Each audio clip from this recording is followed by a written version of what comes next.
Why, hello! Welcome to Stefonknee's Playtime.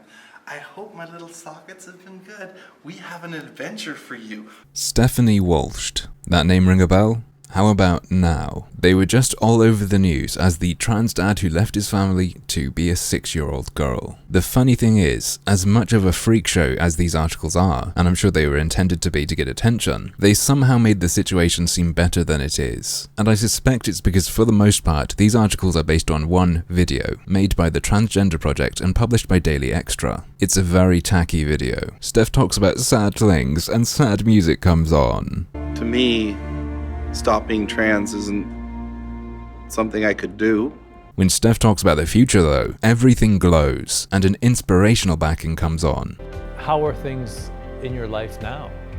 Well, Huge warning signs in my eyes that this isn't to be trusted. Now, well, this is a video by the Transgender Project and it's meant to be about them being trans. I don't really care about that, and I don't think most people really cared about it after watching the video. Whether they really are trans or just some guy going through a midlife crisis and losing his fucking mind. That bit doesn't really matter, although I suspect it's the latter. So what does matter? I'm going to snip out the relevant parts to show you, and a link to the full video will be in the description. but I've moved forward now and I've gone back to being a child. I don't want to be an adult right now. I have a mommy and daddy, a adopted mommy and daddy, who are totally comfortable with me being a little girl, and their children and their grandchildren are totally supportive. In fact, we have a great time, and we color, we do kid stuff. It's called play therapy.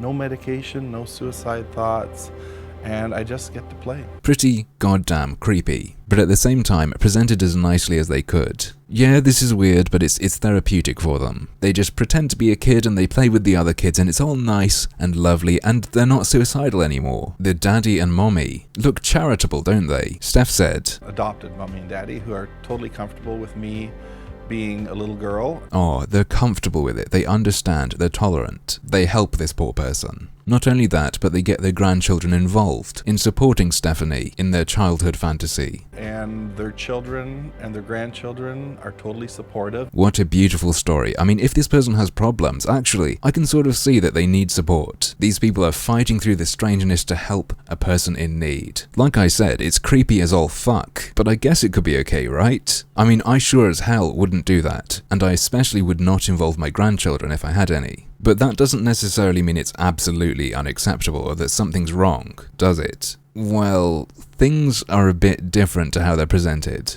Turns out, mommy and daddy are more than comfortable with Steph being a little girl. This isn't some guy having a midlife crisis, breaking down and believing he's a 6-year-old. This is part of a fetish lifestyle. In fact, daddy and mommy found Steph on a fetish website. Steph's daddy explained how he found Steph in an interview with The Heart. I belong to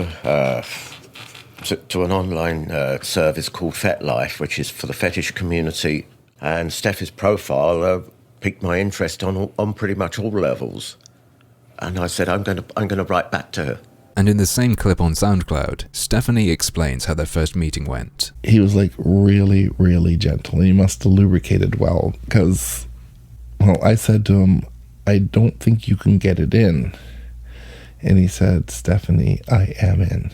Now I'm going to play you a few clips from this same feature. If you want to hear the full thing in context, there is a link in the description. The new voice you'll hear is the interviewer. Steffi is a little, meaning she likes to pretend to be a kid and play. Sometimes she'll have play dates with other littles where they might dress up and color.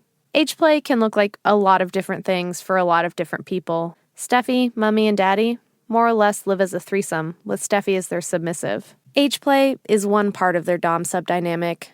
This sort of power roleplay can take many forms, but is always rooted in consent. In Steffi's case, their roleplay isn't always sexual, but can be sometimes. And reading a post they made over a year ago on FetLife, it's clear that Steph is very happy with this lifestyle. I think it also makes it clear that the whole setup is about sexuality. In a message to their daddy, they wrote, "Thank you, Daddy, for protecting Mommy and me from monsters and creating a kingdom for us to live our special kinky life. I love this fresh start you and Mommy have given me as your little sissy girl because I feel loved and this gives me hope.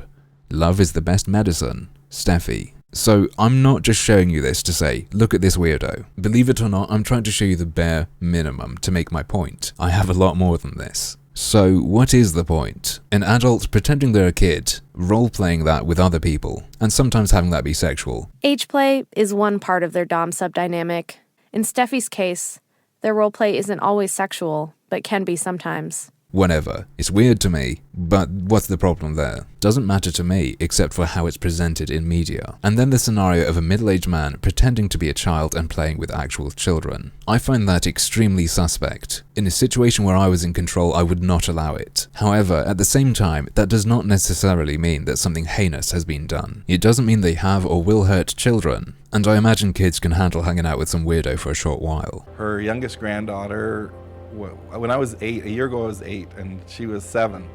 We have a great time, and we color, we do kid stuff. It's called play therapy. Mix the first with the second though, as Stefonknee Walsh has, and a questionable situation turns into children being used as props in a fetish lifestyle. Let's have a quick recap of the story. A mommy and daddy found a middle-aged person on a fetish website. The daddy met up with them and they had sex. Later, this person, who likes to pretend to be a child, was given a room at mommy and daddy's house. A room full of children's stuff. The age play is part of the dom-sub relationship, and sometimes the role-playing is sexual. Other times, when this person is role-playing as a child, they play with mommy and daddy's grandchildren. Fucking no. But let's slow down. Stefonknee has seen these worries, and addressed them in a recent video.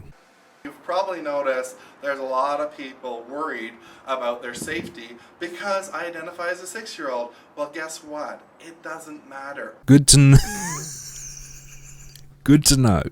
I just use it as play therapy, and it helps me cope with depression and anxiety. Can we not just make some kind of cradle and give it to them, so that when they crawl in, they won't be able to crawl out again? This is degeneracy. But, as usual, that's just another one of my harmful opinions.